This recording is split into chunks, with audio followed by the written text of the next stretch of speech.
Baik, Bapak Ibu, Romo yang dikasihi Tuhan, sekarang sudah pukul 7.31 akan kita mulai pertemuan kita pada malam hari ini. Pada malam hari ini, Bapak Ibu, Romo, kita masih membahas untuk paradigma baru terhadap makanan.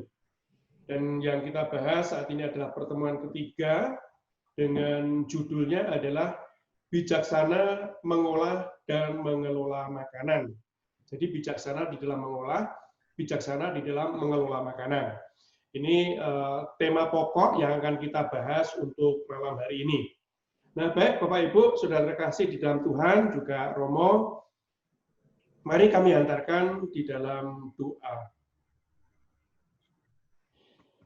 Dalam nama Bapa dan Putra dan Roh Kudus. Amin. Allah Bapa kami, para petani telah mengayunkan cangkulnya di ladang, para nelayan menarik jalannya di tengah laut, dan para gembala melepaskan kambing serta lembu mereka di padang. Semoga kami dapat bersyukur atas keterlibatan petani, nelayan, dan gembala di dalam menciptakan sumber-sumber makanan bagi kami. Sehingga kami pun mempunyai hati untuk lebih memilih menyimpan seperlunya daripada mengolah semuanya. Lebih peduli kepada sesama yang membutuhkan daripada keserakahan diri. Sehingga kami pun berani untuk membagikan makanan kami daripada membuangnya. Demi Kristus Tuhan dan pengantara kami, yang bersama dengan Diko dalam persekutuan Roh Kudus, hidup dan berkuasa Allah sepanjang segala masa. Amin. Bapak Ibu, saudara terkasih dalam Tuhan, di dalam memasuki pertemuan yang ketiga ini, supaya kita ingat kembali runtutan dari pertemuan pertama, kedua, dan ketiga, maka pada saat ini saya mencoba untuk mengingatkan kembali, yaitu bahwa pada pertemuan pertama kita diingatkan bahwa Allah itu senantiasa setia, terutama di dalam janjinya, dan selalu mengasihi kita dengan memenuhi apa yang sebetulnya kita inginkan. Kita ingat bahwa di dalam pertemuan pertama kita diberi inspirasi dari kitab suci, yaitu dari kitab Keluaran. Musa membawa bangsa Israel keluar dari Mesir, tetapi ketika ada di padang gurun, mereka kehausan. Lalu mereka kekurangan makanan. Tetapi Allah tetap memberikan semua janji-janjinya bahwa dia akan membawa bangsa Israel sampai ke tanah terjanji. Dia memberikan hidup, yaitu berupa apa? Berupa makanan, berupa air, bahkan dia juga memberikan daging melalui burung puyuh yang hinggap di kemah-kemah mereka. Lalu pada pertemuan kedua, ini kita melihat bagaimana bahwa Allah yang telah menganugerahkan kita banyak hal, meskipun kita hanya minta rezeki, minta roti yang cukup hanya untuk hari ini, tetapi ternyata Tuhan melimpahkan berkat yang luar biasa. Kita diingatkan di dalam inspirasi biblis, yaitu masalah doa Bapa kami. Berilah kami rezeki yang cukup untuk hari ini. Teks aslinya adalah, berilah kami roti yang cukup untuk hari ini. Ini teks aslinya. Tapi Tuhan memberikan yang luar biasa, berlimpah ruah. Ini. Nah, dari kelimpahan yang berlimpah ruah ini, ternyata kita kurang bisa untuk membuat rahmat Tuhan ini menjadi lebih berdaya guna. Tapi justru di situ menjadi sumber musibah, yaitu apa? Banyak yang menjadi sampah. Terutama di sini adalah yang dibahas adalah makanan menjadi sampah. Nah, maka untuk pertemuan yang ketiga ini, jadi pertemuan pertama itu Allah memberikan rahmatnya yang luar biasa dengan Allah mengingat akan janjinya. Pertemuan kedua, Allah melimpahkan semua berkat-berkat itu yang diminta oleh manusia. Dan pertemuan ketiga, kita akan mencoba mencari solusi supaya supaya hal yang kita nikmati dari Allah ini tidak mubazir, tapi yang kita nikmati, yang dirahmati dari Allah ini sungguh berdaya guna buat kita, bahkan bukan hanya kita, tapi juga sesama. Maka tidak aneh kalau keuskupan pada pertemuan yang ketiga ini mengambil judul bijaksana mengolah dan mengelola makanan. Ya, bijaksana mengolah dan mengelola makanan. Nah, dari judul ini kita diingatkan terutama untuk homili atau untuk khotbah dalam rangka peringatan lingkungan hidup sedunia tahun 2013, yaitu dari Bapak Paus Fransiskus. Beliau menyampaikan yaitu bahwa budaya membuang makanan membuat kita kehilangan kepekaan. Jadi ketika kita membuang makanan, bahkan menjadi hal yang biasa membuang makanan, berarti kita ini tidak peka terhadap orang lain. Kita kehilangan kepekaan itu. Ya, ini nanti di pelajaran-pelajaran yang lain nanti akan dibahas di sini tentang hukum hati nurani. Hati nurani yang tajam akhirnya menjadi hati nurani yang bebal, bahkan menjadi hati nurani yang tumpul dan sesat. Nah, itu ada persoalannya tersendiri. Tapi paling tidak, Bapak Paus masih menyatakan kehilangan kepekaan. Dengan kata kehilangan itu, saya kira kita masih bisa memperbaiki dengan lebih mudah, lebih baik. Ini, ya. Jadi kebiasaan ini sangat memprihatinkan sebetulnya. Jadi kalau kita melihat terutama untuk saat ini ada pandemi COVID dan sebagainya, sementara ada keluarga-keluarga, banyak keluarga yang kekurangan makanan, kekurangan pasokan makanan, tapi sekaligus banyak keluarga-keluarga yang makanannya itu berlimpah ruah, bahkan tersisa dan dibuang. Ini yang dikatakan Bapak Paus tadi, menjadi kurang peka. Sehingga kalau bisa mari mulai dari diri kita bahwa keprihatinan Bapak Paus ini juga menjadi keprihatinan kita. Seharusnya kita nantinya akan merefleksikan sampai di situ. Nah, Bapak Ibu sudah terkasih di dalam Tuhan, yuk kita coba sekarang kita melihat dari pertemuan ini diawali dengan inspirasi kitab suci.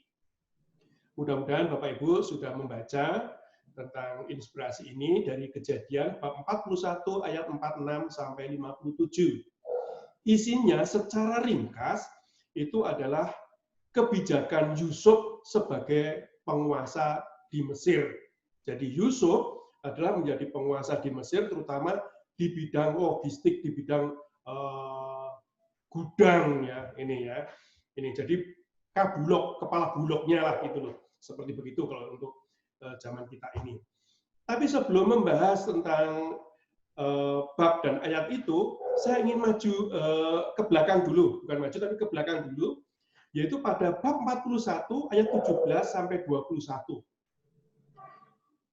Ini dikupas atau diceritakan, jadi sebelum sampai pada kebijakan itu, sebelumnya ada sebuah cerita yaitu tentang Raja Fir'aun yang bermimpi. Ya. Jadi ini mau menceritakan tentang Yusuf sebagai kepala gudang, tapi bagaimana bisa Yusuf menjadi kepala gudang? Nah ini yang cerita sebelumnya ini, yaitu tentang mimpi Fir'aun. Yaitu mimpi tentang apa? Ketika Fir'aun berjalan-jalan di tepi sungai Nil, tiba-tiba dari semak itu muncul 7 lembu yang tambun, 7 lembu yang gemuk.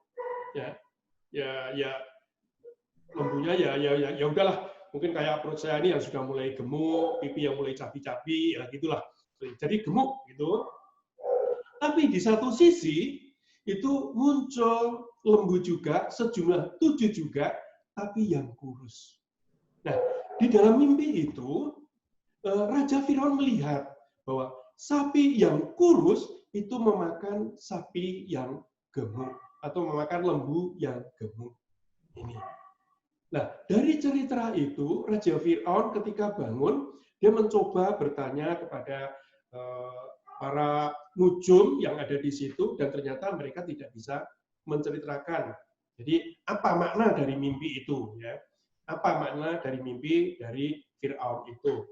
Ini ceritanya bagus sekali. Ini drama ini sangat bagus sekali. Mudah-mudahan kita bisa mengingat kembali, lalu bisa menceritakan kepada anak-anak kita yang mungkin saat ini sudah jarang mengenal cerita-cerita perjanjian lama ya, karena saat ini kebanyakan menggunakan kalender liturgi, banyak yang dibahas tentang Injil. Tapi kita juga bagus kalau melihat perjanjian lama itu ceritanya luar biasa sekali, cerita keluarga. Ini, ya.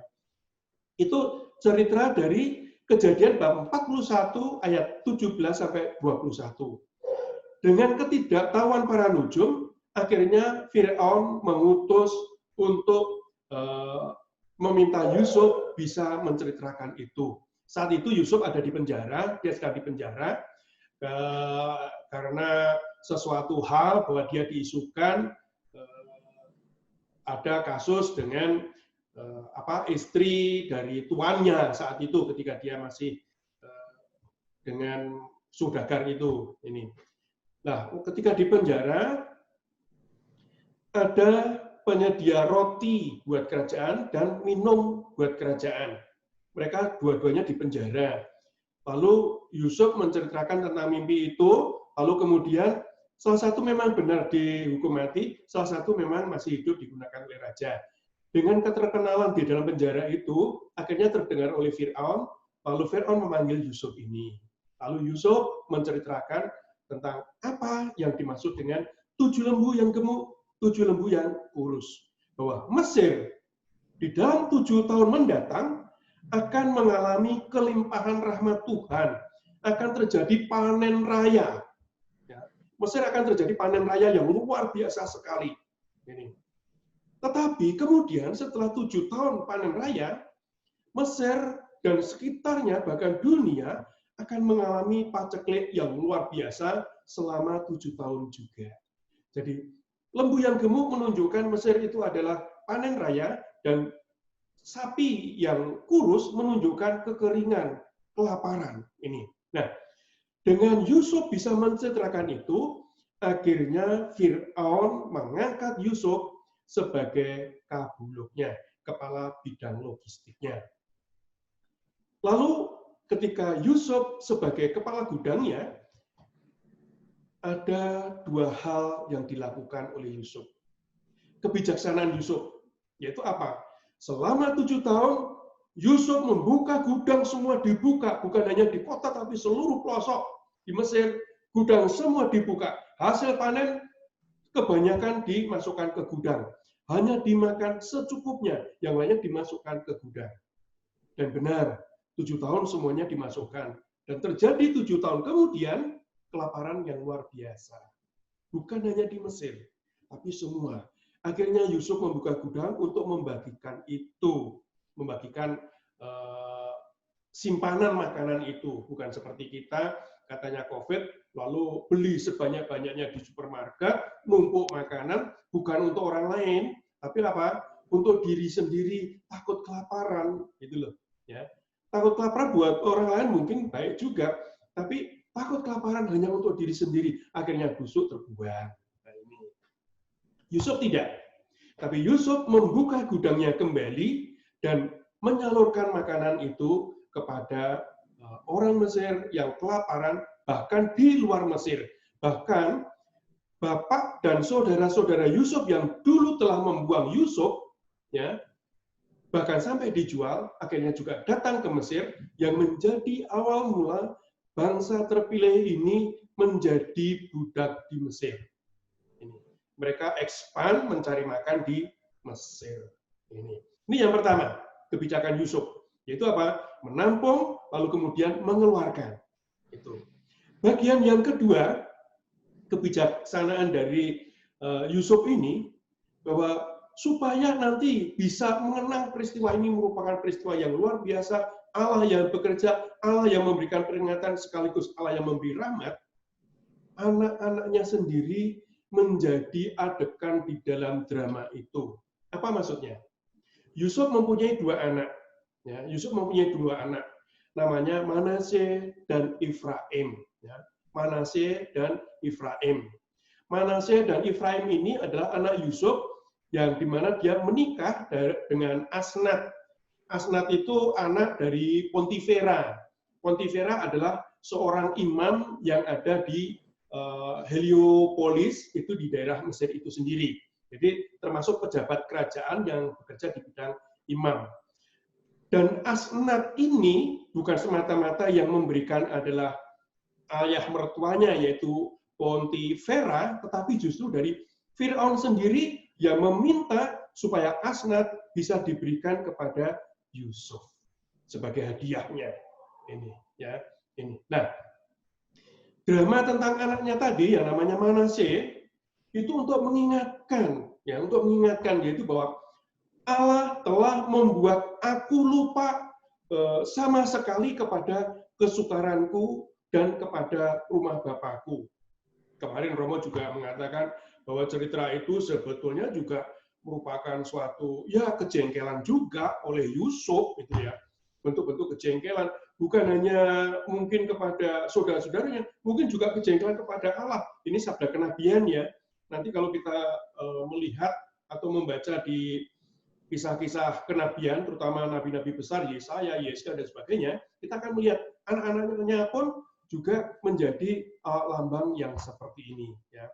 Manasye mengingatkan kesuburan 7 tahun. Ya, kesuburan 7 tahun. Allah telah membuat aku lupa sama sekali kepada kesukaranku dan kepada rumah Bapakku. Ini. Dia sudah tidak mengingat lagi tentang bagaimana dia dikatakan sebagai pemimpi, bagaimana dia juga dibuang, bagaimana dia dimasukkan sumur, bahkan dijual. Tapi juga ada yang namanya Efraim. Allah membuat aku mendapatkan anak dalam negeri kesengsaraan. 7 tahun sengsara, 7 tahun kekeringan, dan sebagainya itu. Ya. Ini. Anak-anaknya pun dipakai, ya, anak-anak pun dipakai untuk mengingatkan kejadian Allah yang berkuasa, Allah yang memberikan kelimpahan, sekaligus Allah yang memberikan cobaan di padang gurun dan sebagainya seperti itu. Ini mungkin sedikit inspirasi dari kitab suci, sehingga kita tidak begitu saja melihat rahmat dari Allah ini, lalu kita buang percuma. Nah, Bapak Ibu sudah terkasih, mari sekarang kita melihat bagaimana inspirasi dari Injili ini, inspirasi dari Biblis ini, kitab suci ini, dari Perjanjian Lama ini, kita wujudkan di dalam inspirasi yang lebih kontekstual, lebih konkret di dalam kehidupan kita. Pak Yuli akan memberikan inspirasi ini. Silakan Pak Yuli untuk memulai di dalam inspirasi berikutnya. Silakan Pak Yuli. Baik, selamat malam Bapak Ibu warga wilayah 4. Pertemuan kita malam hari ini adalah pertemuan yang terakhir, ketiga sekaligus pertemuan yang terakhir, yang temanya adalah bijaksana mengolah dan mengelola makanan. Nah, saya mencoba untuk merangkum dari materi yang sudah ada. Yang dimaksud dengan bijaksana dalam mengolah dan mengelola makanan adalah tindakan yang bijaksana dalam menyimpan, memanfaatkan, dan mengolah makanan sedemikian rupa sehingga makanan yang terbuang dapat dicegah atau dapat dikurangi. Ya, kalau tidak bisa mencegah untuk membuang makanan, ya setidak-tidaknya mengurangi. Nah, tindakan apa yang bisa kita lakukan? Tindakan itu harus mengacu pada hierarki perlakuan terhadap makanan. Seperti kalau kita lihat pada bagian yang sebelah kanan, yaitu hierarki perlakuan terhadap makanan. Nah, yang paling atas itu adalah perlakuan yang paling disarankan. Yang paling posisi paling tinggi itu adalah pencegahan dan pengurangan makanan yang terbuang dari sumbernya. Jadi dari sumber dari makanan itu kita dapat, itu sedemikian rupa itu kita kurangi sampahnya. Ini dari sumbernya. Entah itu mulai dari pasca panen, kemudian ke transportasinya, kemudian ke penyimpanannya, ke penjualannya. Nah, itu sebisa mungkin dari awal itu sudah bisa kita cegah. Nah, tahap yang kedua adalah penyaluran ulang terhadap makanan yang tidak terjual atau yang berlebih. Jadi ketika kita memiliki jumlah makanan yang berlebih atau yang kalau kita pedagang yang bisa tidak terjual, nah ini kita salurkan kepada orang-orang yang membutuhkan. Nah, saya ada satu contoh dalam hal ini adalah ketika di tahun 90-an ketika ibunya anak-anak atau istri saya masih bekerja, kebetulan bekerja di sebuah toko roti. Itu menjual makanan, mungkin kalau kita melihat ibaratnya toko roti sekarang itu adalah yang toko roti Britok. Jadi ada produksinya, kemudian di bagian depan adalah penjualannya. Roti yang dijual ini selalu fresh. Jadi produksi hari itu dijual hari itu. Produksi hari itu harus habis hari itu. Nah, bagaimana ketika toko itu tutup, sementara masih ada sisa kue. Nah, kue ini atau roti ini dibagikan kepada karyawan yang mau pulang, kepada tukang becak yang mangkal di depan toko itu, atau bahkan kepada masyarakat di sekitar toko itu. Nah, ini yang dia lakukan supaya makanan itu tidak terbuang. Nah, ketika kami atau istri saya ini membawa pulang makanan roti yang sisa tidak terjual hari itu, kami pun juga kadang-kadang berlebih. Sehingga kami juga membagikan kepada, waktu itu ada si orang atau keluarga yang ngomong Andri kecil, waktu itu Andri masih kecil, masih usia kurang lebih 1-2 tahunan. Itu kita bagikan. Atau kadang ketika saya mampir toko Indomaret, saya bagikan kepada kasir atau siapapun yang memang membutuhkan. Nah, ini adalah langkah yang bisa kita lakukan yang dimaksud dengan penyaluran ulang makanan yang berlebih atau tidak terjual. Nah, langkah yang hierarki yang ketiga yang lebih rendah atau yang tidak disarankan adalah daur ulang terhadap makanan yang sudah menjadi sampah. Yang sudah terbuang mau bagaimana? Nah, ini kita coba daur ulang. Daur ulang. Kalau minggu lalu Bapak Ibu mengikuti pertemuan yang kedua itu ada bagaimana sampah itu diolah menjadi pakan ternak, menjadi pakan bebek atau menjadi pakan ternak yang lain. Kalau kemarin minggu lalu juga disampaikan, Romo, saya memiliki 3 peliharaan. Nah, 3 peliharaan ini adalah memakan sisa-sisa makanan dari yang sampah-sampah makanan yang tidak habis. Jadi dipisah. Saya tahu persis bagaimana Bu Ambar yang ada di Pasuruan itu, oh ini buang sisa makanan dibuangnya di sini, jangan di tempat sampah. Tujuannya apa? Supaya sisa makanan ini bisa dimanfaatkan ke hewan peliharaan tadi. Nah, ini yang dimaksudkan. Di slide berikutnya itu bagaimana ada beberapa tips yang bisa kita lakukan. Ada beberapa tips yang bisa kita lakukan, tips sederhana aja. Sehingga makanan itu bisa kita cegah atau minimal kita kurangi. Tips yang pertama adalah kita belanja dengan bijak. Bapak Ibu seringkali ketika kita mau belanja itu kita terjebak dengan yang namanya iklan, promo, beli 1 gratis 1 atau beli 2 gratis 1. Ini kita terjebak di situ. Sebenarnya kita hanya butuh 1, tapi karena ada promosi beli 2 gratis 1, akhirnya kita beli 2 supaya dapat gratisnya. Padahal yang kita butuhkan cuma 1. Bagaimana yang 2 ini? Mau nggak mau akhirnya padahal kita tidak butuh, mau nggak mau kita pakai. Atau kita kita simpan karena kita belum butuh. Akhirnya apa yang terjadi? Terbuang karena apa? Tidak terpakai. Kemudian tips yang kedua, belilah sayuran yang masih layak konsumsi. Kemudian yang ketiga, pelajari kapan makanan itu sudah tidak layak dimakan. seringkali itu kita terjebak dengan yang namanya expired date. Expired date. Nah, tanggal penjualan atau penggunaan atau expired date itu tidak mengindikasikan keamanan makanan tersebut. Artinya bukan berarti menunjukkan bahwa kalau sudah lewat expired date, makanan itu tidak bisa dikonsumsi. Tidak Bapak Ibu, kecuali ada beberapa produk makanan bayi. Nah, tanggal tersebut itu merupakan saran produsen untuk kualitas puncak dari produk mereka. Kebanyakan makanan masih layak dikonsumsi walaupun sudah melewati masa simpan atau expired date tadi. Satu contoh, beberapa waktu yang lalu kami tim PSE itu melakukan pengepakan paket sembako yang akan didistribusikan. Di situ ada satu kemasan tepung terigu, expired date bulan Agustus 2020. Akhirnya tidak kita distribusikan karena expired date. Kita belum tahu masalahnya. Nah, pertanyaannya, apakah tepung terigu itu sudah tidak layak dikonsumsi? Ternyata tidak, Bapak Ibu.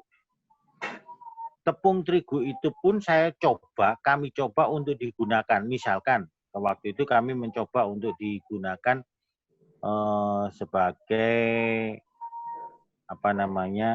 bakwan jagung. Kita bikin untuk bakwan. Ternyata begitu dipakai, dicoba, digoreng, dimakan, masih layak dikonsumsi. Hasil bakwan jagungnya pun masih enak. Bahkan yang makan pun tidak mati karena sedang berbicara di depan Bapak Ibu ini. Artinya apa? Saya juga mengkonsumsi. Dan itu menandakan bahwa produk expired date pun belum tentu tidak layak dimakan. Nah, ini yang perlu kita pahami. Kemudian tips yang keempat, gunakan freezer supaya makanan itu bertahan lebih lama. Jadi kalau makanan itu dimasukkan dalam freezer sudah bisa dipastikan makanan itu akan bertahan lebih lama. Tips yang berikutnya, mintalah porsi yang lebih kecil. Mintalah porsi yang lebih kecil ketika kita makan di restoran atau di rumah makan. Biasanya restoran atau rumah makan itu ada yang menyediakan porsinya luar biasa. Kalau misalkan kita nggak habis dalam porsi yang besar itu, mintalah porsi yang kecil, setengahnya atau lebih sedikit lagi. Nah, itu yang bisa kita lakukan. Tips yang berikutnya, menyimpan sisa makanan. Menyimpan sisa makanan itu kalau kita sudah, satu contoh kemarin ketika saya bersama dengan seorang teman makan di sebuah rumah makan, nah itu mereka menyediakan makanan itu dalam bentuk paket untuk 4 orang, paket untuk 2 orang, ketika beli paket untuk 4 orang, ternyata makanan itu nggak habis. Nah, itu minta dibungkus.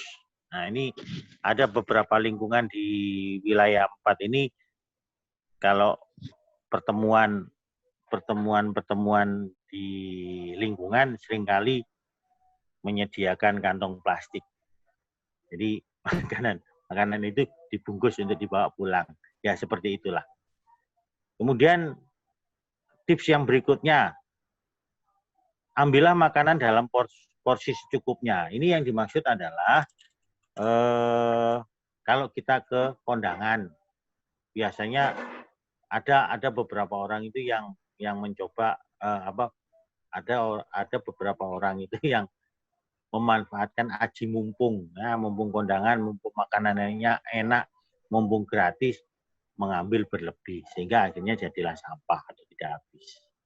Nah, kemudian yang tips berikutnya, menyimpan makanan dengan benar dan cermat.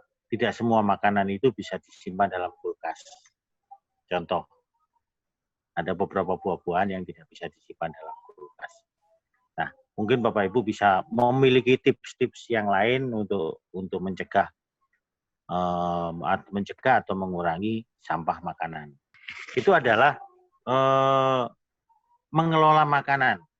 Nah, bagaimana dengan mengolah makanan? Mengolah makanan dengan bijak, kita bisa menerapkan beberapa cara yang sudah dilansir oleh Food Network. Contoh yang pertama adalah makan dengan kulitnya. Ya, makan dengan kulitnya itu bukan berarti semua makanan yang ada kulitnya bisa kita makan dengan kulitnya. Nggak mungkin pisang itu kita makan dengan kulitnya. Tapi contoh misalkan, kentang, kita bisa memanfaatkan kulitnya. Kemudian apel itu bisa kita makan dengan kulitnya. Kemudian buah pir itu juga bisa kita makan dengan kulitnya. Kemudian yang kedua dibuat menjadi smoothie. Jadi sisa potongan buah atau sayur itu kita tambahkan susu supaya lebih enak untuk dinikmati. Nah, saya juga belum pernah mencoba ini. Tapi layak untuk dicoba. Mungkin smoothie itu seperti salad kali ya, seperti mirip-mirip seperti itu. Kalau salad mungkin saya bisa sudah tahu lah salad. Tapi kalau smoothie saya belum pernah coba. Nah, ini layak untuk kita coba. Kemudian gunakan semua bagian sayur yang masih bisa dimasak. Simpan makanan dalam freezer. Kalau masih ada makanan yang sisa, coba diolah sedemikian rupa. Kemudian pelajari cara mengawetkan makanan, membeli makanan dalam jumlah sedikit. Kemudian jangan terlalu sering mengupas buah dan sayuran dan sebagainya. Nah, Bapak Ibu, saya ingin mengajak Bapak Ibu untuk melihat sebuah video bagaimana sebuah negara Filipina itu berjuang untuk menghentikan penghamburan makanan. Nah, semoga video berikut ini bisa menginspirasi kita bagaimana kita mengelola dan mengolah makanan. Hal seperti ini tidak membangkitkan nafsu makan, tapi rasa lapar membuat sisa-sisa makanan ini mendarat juga di perut. Sejak dini hari, para pemulung Manila mencari sisa-sisa makanan yang dibuang di kantong-kantong sampah. Ini bisa diambil, ini masih bagus, ini saya bawa pulang. Lalu saya akan cuci, merebus, dan memasaknya. Filipa Balde memberi makanan keluarganya dari pak-pak, yaitu sisa-sisa makanan dari sampah. Ia salah satu dari 13 juta penduduk Filipina yang tidak mampu membeli makanan 3 kali sehari. Ini juga Filipina, makanan dalam jumlah berlebihan. Siapa yang mampu makan di restoran, yang menjadi favorit restoran makan sepuasnya. Dan makanannya sering berakhir seperti ini. Siapa yang menghamburkan makanan juga menghamburkan sumber daya seperti air, listrik, nutrisi tanah, juga proses pengangkutan, produksi, dan distribusi. Semua ini turut menyebabkan bertambahnya emisi gas rumah kaca. Melody Melorek memimpin proyek yang memberi saran kepada restoran dan hotel bagaimana mereka bisa mengurangi makanan yang dibuang. Ia sedang berada di kota wisata Tagaytay di selatan Manila. Warga kelas menengah yang jumlahnya meningkat sering datang dari ibu kota pada akhir minggu untuk bersenang-senang, juga untuk makan-makan. Salah satu atraksinya adalah taman untuk berpiknik. Orang Filipina biasanya makan 5 kali sehari. Di sini setiap orang membawa sesuatu dari rumah. Ini adalah budaya kami. Kami selalu menemukan alasan untuk bertemu dan makan bersama-sama. Ini cara untuk menjalin ikatan dengan keluarga dan teman. Dengan tumbuhnya tingkat kemakmuran, muncul masalah penghamburan. Setiap tahun lebih dari 300.000 ton nasi dibuang di seluruh penjuru Filipina. Salah satu yang menentang hal ini adalah Marlon Azuelo. Sebagai koki di sebuah resort, ia tidak ingin menghidangkan makanan sehat saja bagi tamu-tamunya, melainkan juga ingin mengurangi sampah. Ia ingin memakai semua bahan makanan, sampah organik yang tersisa dijadikan kompos. Dan Marlon Azuelo mempengaruhi kebiasaan makan tamu-tamunya. Yang paling mudah adalah melalui besar porsinya. Dulu kami menghidangkan porsi yang besar dan banyak yang tersisa. Jadi kami memutuskan untuk memperkecil porsi kami. Tapi dalam menu kami masih ada hidangan untuk 2 orang atau lebih, porsi keluarga, dan lain-lain. Ini juga masih ada. Tetapi untuk perorangan kami mengurangi jumlahnya. Dan kami menggunakan teknik menghias yang membuat piringnya terlihat lebih penuh daripada sesungguhnya. Pero siguro sa garnish technique na lang siya para magmukhang malaki, magmukhang Ia sering harus menjelaskan kenapa menghamburkan bahan makanan juga turut merugikan iklim.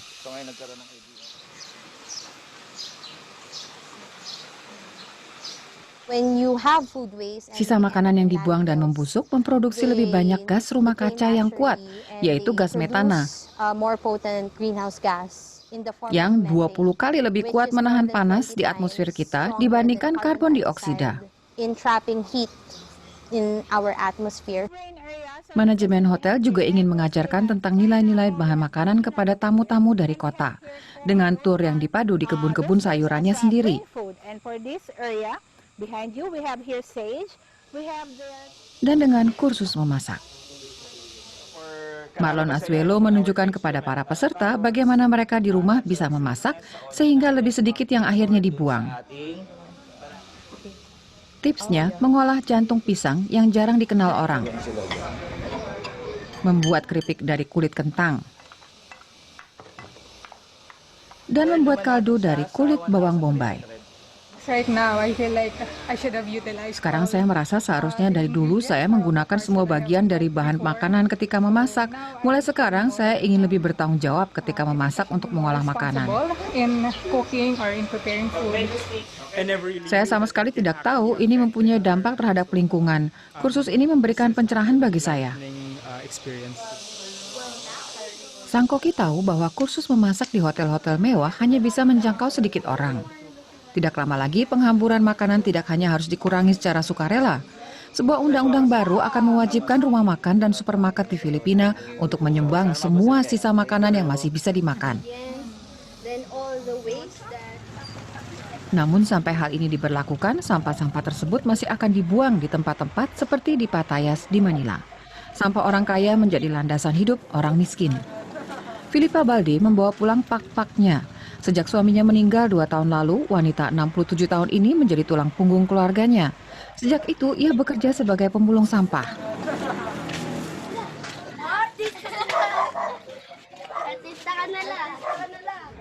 Di rumah, ia merebus ayam dari pembuangan sampah untuk membunuh bakteri.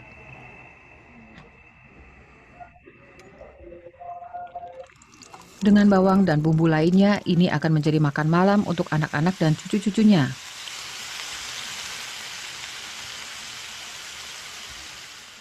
Di sini kamu antara punya pekerjaan atau tidak. Tentu saja lebih baik kalau tidak harus makan pak-pak. Tapi antara ini atau kami tidak makan sama sekali. Hidup itu keras.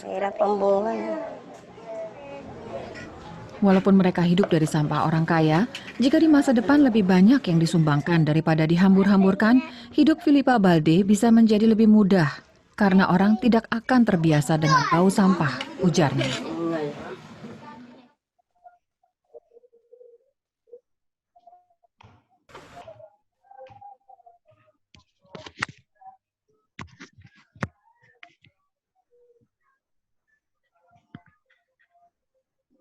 Baik, terima kasih Pak Widi. Suara saya masih bisa didengar? Iya. Ya, baik. Kita sudah melihat bagaimana cara mengolah makanan, bagaimana kita cara mengelola makanan, bagaimana kita sampah makanan itu kita olah yang minggu lalu kita lihat. Nah, pertanyaannya itu aksi nyata apa yang bisa kita lakukan dalam mengurangi sampah makanan dan mengelola makanan supaya orang-orang seperti yang barusan di video yang kita lihat itu bisa menikmati makanan yang lebih layak. Nah, banyak yang bisa kita lakukan. Salah satunya adalah mungkin Bapak Ibu sudah menerima yang namanya amplop AAP. Nah, sebagian dari apa yang kita miliki kita wujudkan dalam bentuk material atau apa yang kita bisa berikan melalui amplop AAP. Nah, atau kita bisa melakukan ada hal lain yang bisa kita lakukan. Salah satunya adalah konsep makan 80% kenyang. Jadi nggak perlu sampai 100% kenyang atau sampai bersendawa seakan kekenyangan dan sebagainya. Ini bisa akan banyak membantu orang-orang kecil, orang-orang susah yang ada di sekitar kita. Atau kalau kita punya tenaga ya kita bantu. Di paroki juga banyak bahan-bahan yang bisa kita berikan kepada orang-orang yang membutuhkan. Nah, salah satu konsep 80% makan 80% kenyang ini bisa kita lihat dalam video berikut. Semoga bisa menginspirasi kita untuk memberikan aksi nyata sebagai bentuk pertobatan kita.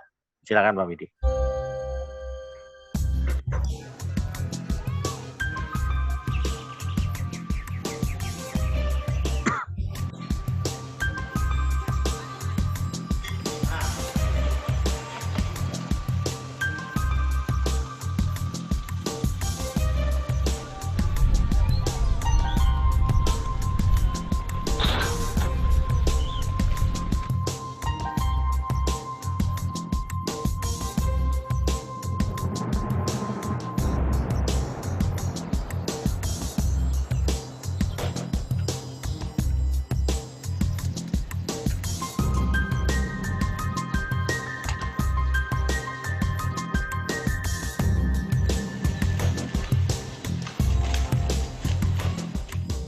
Seneng sih, laksananya seneng gitu, gembira aja, kagak rasanya seneng aja. Kalau bebasnya makan dapat diolah buat makan dewek, lumayan gitu. Tadinya buat lawan, buat beli sayuran jadi enggak. Terus kalau ngasih jadi seneng gitu. Dapat apa mendingan dibuang, mendingan dimakan sama orang. Jadi itu kebiasaan begitu kagak bisa diudahin.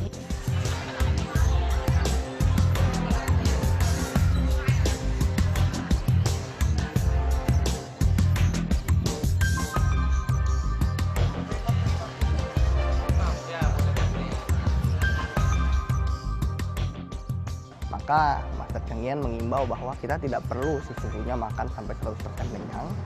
Untuk menyatakan kepedulian kita makan 80% kenyang dan 20%-nya bisa kita sisihkan untuk membantu sesama yang membutuhkan.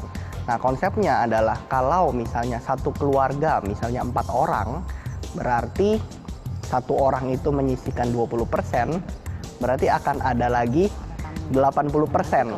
Ya, 80% bagian itu bisa menghidupi atau mencukupi kebutuhan satu orang lagi.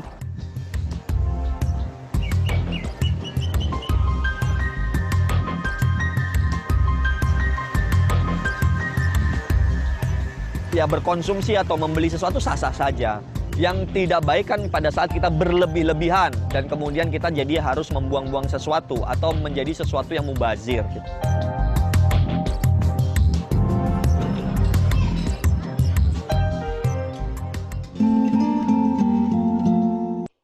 Jadi Bapak Ibu, itu adalah salah satu contoh. Jadi kita tidak harus seperti itu. Salah satu contoh yang diterapkan oleh Yayasan Buddha Suci.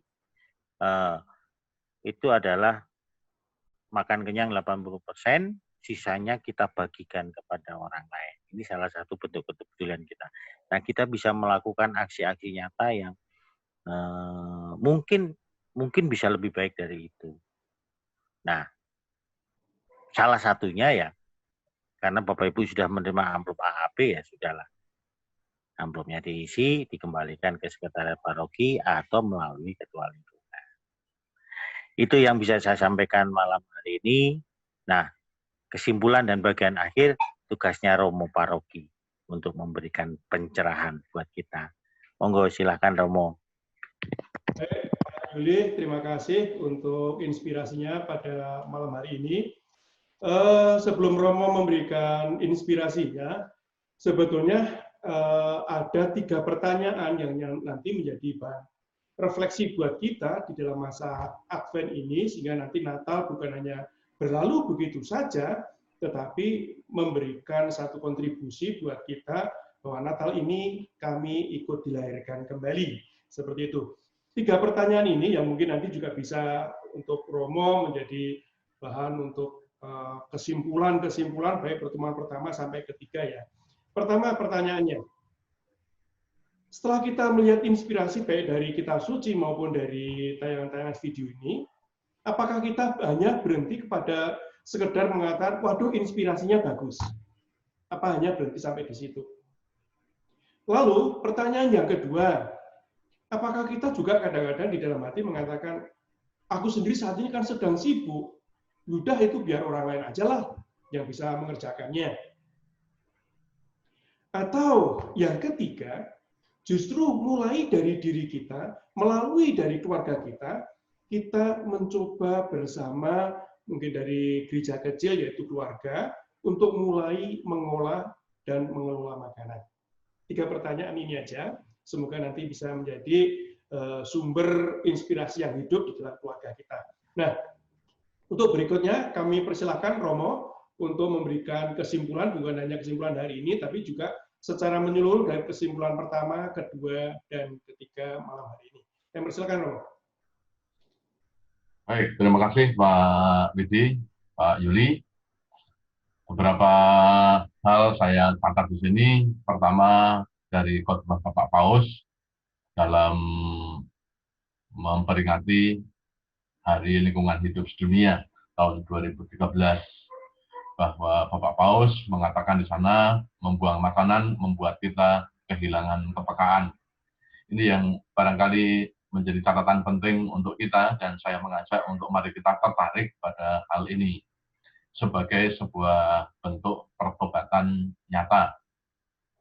Artinya Bapak Paus mau mengatakan bahwa melalui 2 hal tersebut, melalui mengolah dan mengelola makanan, berarti ya mari kita menciptakan diri kita ini untuk mengolah dan mengelola ya dengan baik. Mengolah artinya kita membuat makan yang kita makan.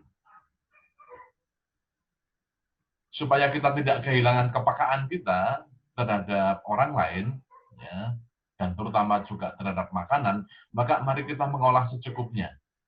Itu ya. Secukupnya artinya kita menghitung berapa orang yang akan makan. Berapa orang yang akan kita beri makan. Berapa orang yang akan menikmati makanan. Sama seperti kalau itu kita makan di rumah makan.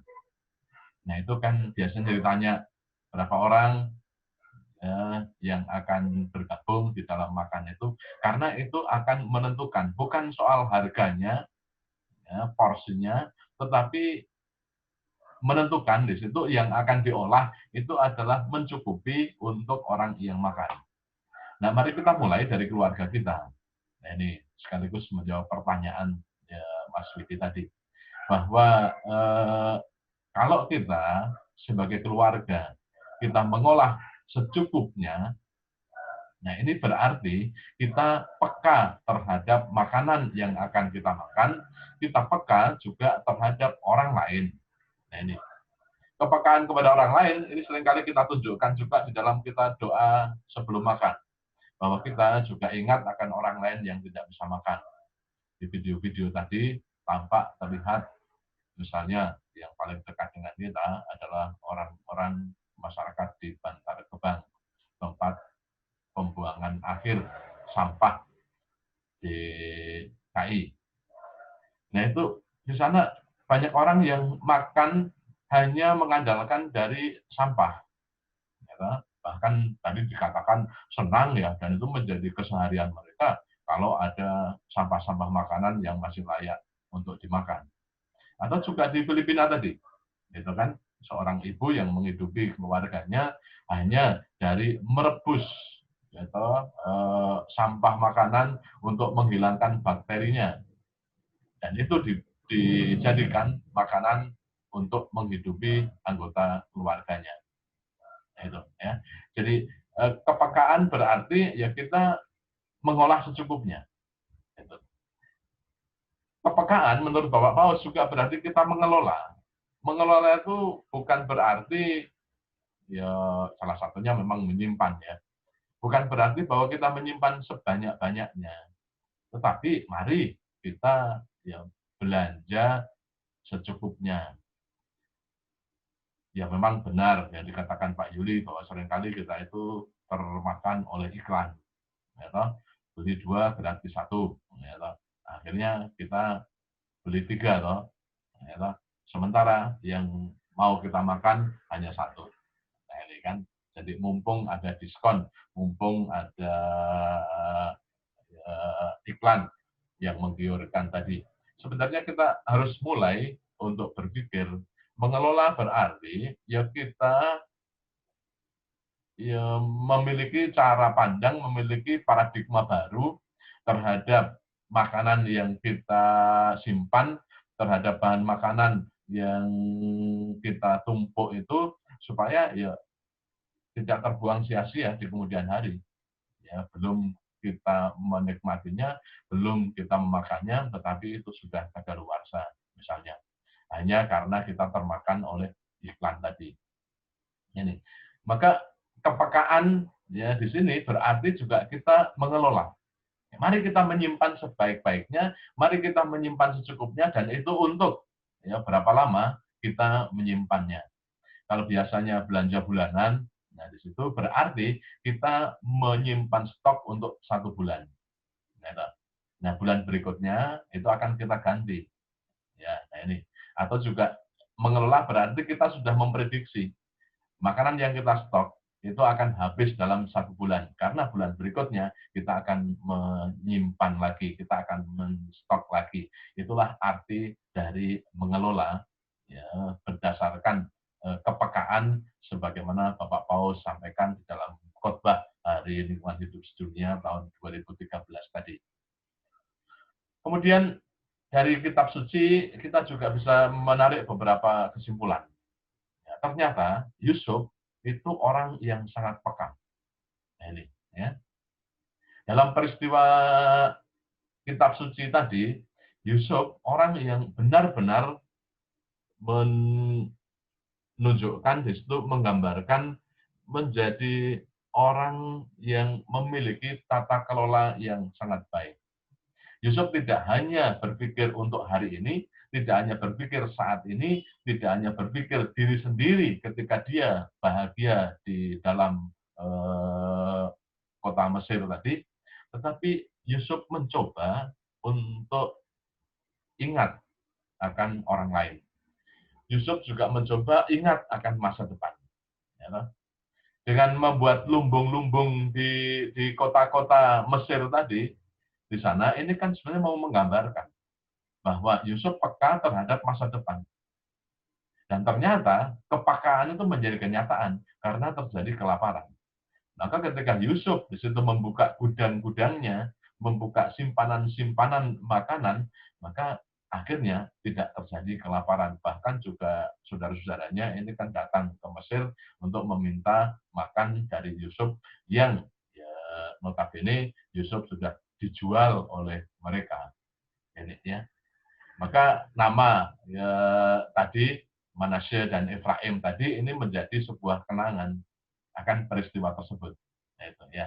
Nah ini bahwa dia telah merasa bahagia di perantauan sehingga tidak ingat lagi akan rumahnya, tidak ingat lagi akan ya, kebaikan Tuhan dari kelahiran sampai tadi membuat keluarga yang utuh tadi, tetapi terpecah belah di situ dan pergi untuk merantau di Mesir.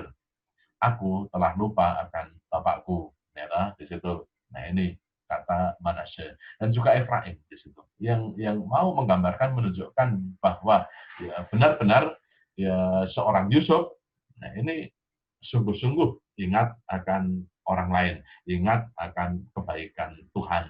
Maka kalau kita diberi rezeki, kita diberi anugerah oleh Tuhan, jangan kita habis-habiskan, jangan kita hambur-hamburkan. Ya, tapi kita ingat akan masa depan. Syukur-syukur kita ingat akan orang lain, seperti himbauan dari Pak Yuli tadi. Gitu, ya. Tapi sekurang-kurangnya kita ingat akan masa depan. Artinya kita tidak menghabiskan saat ini, tidak menghabiskan hari ini, dan tidak menghabiskan ya mumpung ya bisa ya kita bisa makan, ya maka kita habiskan. Nah, itu ya. Nah, oleh karena itu ya mari kita mencoba untuk juga mewujudkan bentuk pertobatan tadi dengan usulan 80% kenyang tadi.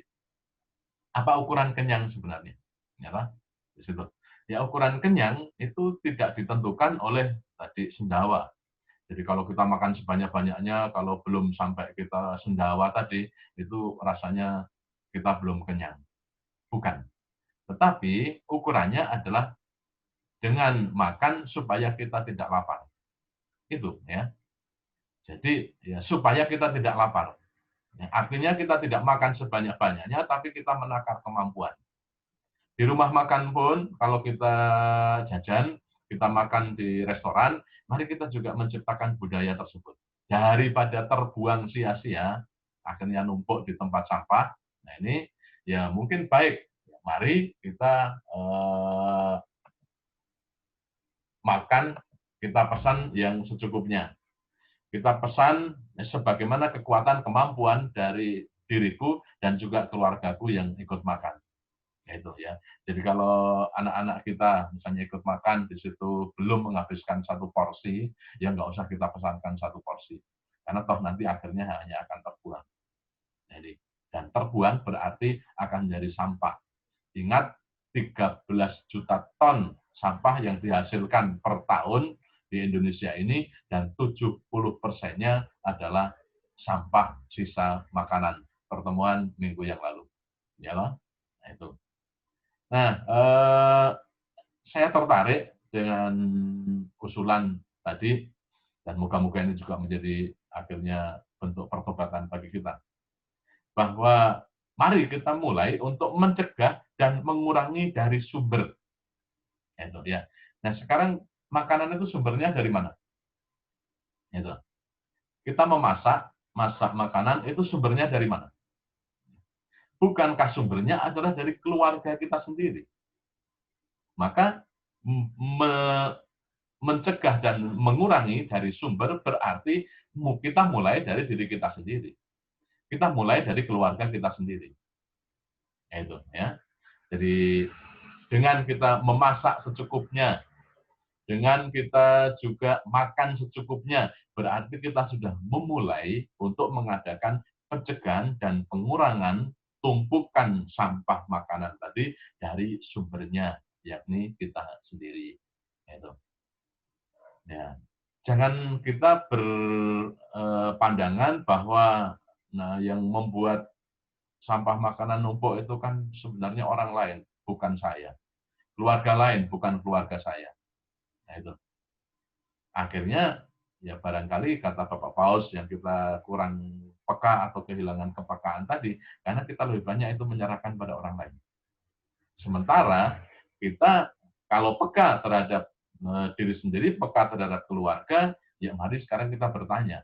Ya, dalam sehari saya ikut menghasilkan sampah makanan tadi berapa kilo. Dalam sehari keluarga saya ikut menciptakan sampah makanan tadi berapa kantong plastik yang saya buang di bak sampah, dan itu andil di dalam tumpukan sampah 70% dari 13 ton per tahun yang dikatakan adalah 70%-nya adalah sampah makanan tadi. Maka pencegahan dan pengurangan dari sumbernya berarti dari diri kita sendiri, dari keluarga kita sendiri. Jadi, akhirnya saya mau mengajak dan juga mau menghimbau dari kita semua, mari kita menjadi keluarga yang mengajarkan dan mencontohkan untuk anak-anak kita. Dan semoga ini juga akhirnya mengajarkan dan mencontohkan ya, keluarga kita itu bagi keluarga-keluarga yang lain di sekitar kita. Mengajarkan berarti, ya mari kita mengajarkan untuk memasak secukupnya, mengolah secukupnya, dan kita ya memakan secukupnya tadi. Ya, jangan terlalu banyak membuang sampah di tempat sampah kita. Dan moga-moga ketika kita juga mengajarkan hal yang seperti ini, mencontohkan seperti ini, kita itu bisa mengajarkan ya, bukan sekedar kepada anak-anak kita, anggota keluarga kita, tetapi juga kepada keluarga-keluarga yang lain. Nah, ini beberapa catatan yang saya catat, baik itu menjawab pertanyaan dari Mas Widi, maupun juga ya pertanyaan refleksi tadi, maupun juga ya sebagai sebuah cara kita bertobat agar kita bisa merayakan Natal dengan baik, Natal dengan ya penuh kepercayaan diri, penuh keyakinan, dan akhirnya kita bisa merayakan Natal dengan layak serta pantas karena kita mengawalinya dengan sikap taubat pula. Akhirnya saya mengucapkan terima kasih kepada umat di wilayah 4 yang hari ini dan selama 3 kali berturut-turut mengikuti pendalaman aksi Advent Pembangunan. Terima kasih kepada Sekretariat dan juga PSE Pak Rocky yang dalam hal ini kita menggunakan bahan dari APP maupun juga AAP yang tadi Pak Yuli sudah membawakan kepada kita. Terima kasih untuk PSE Pak Rocky. Ya, terima kasih kepada admin Pak Nano dan teman-temannya. Ya, terima kasih untuk kita semua dan mari kita mengakhiri pertemuan ini dengan doa. Sebentar, Romo. Ya. Sebelum berkat, jadi nanti mohon sekalian kita juga mengucapkan syukur karena Mas Rocky sekeluarga hari ini juga tambah baby, Mo. Jadi mohon berkat sekalian untuk Mas Rocky dan keluarga itu juga sehat. Monggo, Romo. Oke, baik. Ya, mari kita berdoa dengan intensi juga seperti yang tadi Mas Widi sudah menyampaikan. Kita bersyukur sebagai wilayah, kita bersyukur sebagai lingkungan, kita bersyukur sebagai paroki atas bertambahnya anggota baru paroki ini melalui kelahiran baru dari Mas Rocky sekeluarga.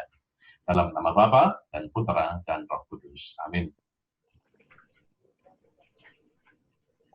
Allah, Bapa kami, sumber-sumber makanan telah Engkau ciptakan untuk memenuhi kebutuhan kami. Padi, jagung, dan ubi menumpuk di sawah dan ladang. Ribuan ikan berkeriapan di sungai, tambak, dan lautan. Aneka ragam sayur dan buah memenuhi semua kebun dan pekarangan. Semoga kami dapat menjadikan padi, jagung, ubi, aneka ikan, unggas, ternak, sayur mayur, dan buah menjadi makanan yang siap untuk kami nikmati dan kami bagikan dengan bijaksana, sehingga tidak menjadi sumber sampah. Demi Kristus Tuhan dan pengantara kami, yang bersama dengan Dikau dalam persatuan Roh Kudus, hidup dan berkuasa Allah, kini dan sepanjang masa. Amin. Saya akan mengakhiri dengan memberikan berkat, maka Bapak Ibu saudara sekalian boleh membawa anak-anak ke pangkuannya untuk saya berikan berkat. Marilah kita mohon berkat Tuhan supaya segala upaya kita dalam menyiapkan Natal sebagai kelahiran Tuhan mencapai hasil seperti yang kita harapkan dan kita semakin bijaksana dalam mengolah dan mengelola makanan agar tidak banyak yang menjadi sampah. Tuhan sertamu dan sertamu juga. Semoga dalam masa Advent ini Allah meneguhkan iman kita. Amin. Semoga Allah mendorong kita bisa menemukan langkah-langkah terbaik untuk mengolah dan mengelola makanan. Amin. Amin. Semoga kita semua yang ada di sini, terutama seluruh warga lingkungan di wilayah 4 dan anak-anak di wilayah 4, senantiasa dilindungi, dibimbing, dan diberkati oleh Allah yang Maha Kuasa, Bapa dan Putra dan Roh Kudus. Amin. Terima kasih. Selamat malam. Semuanya. Selamat malam.